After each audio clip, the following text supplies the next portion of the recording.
আজকে আমরা রংপুরে এসেছি। আমার খুব কষ্ট লাগছে এই কথাটা বলতে। আমরা ভোরে আমাদের সমস্ত বাংলাদেশের কৃতি সন্তরা হোটেলে উঠেছি।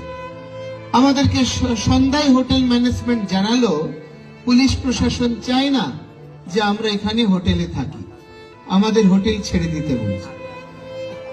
আপনারা কোন পর্যায়ে আমরা বাংলাদেশে অবস্থান করছি, হিন্দুরা কোন অবস্থায় নিপীড়িত হচ্ছে, নির্যাতিত হচ্ছে, এটা বোঝার জন্য তো আর কোনো ক্লাস বা কোনো প্রুফ দরকার হয় না। যেই সন্তরা আত্মোৎসর্গিত জীবন যাপন করছেন, এই যে রবিশন্দ্র মহারাজ, মেজর জিয়া যেই সেক্টরের দায়িত্বে ছিলেন সে সেক্টরের অধীনে উনি মুক্তিযুদ্ধ করেছেন। তো যেই মুক্তিযুদ্ধে 30 লক্ষ শহীদ আত্মোৎসর্গ করেছেন এবং বর্তমান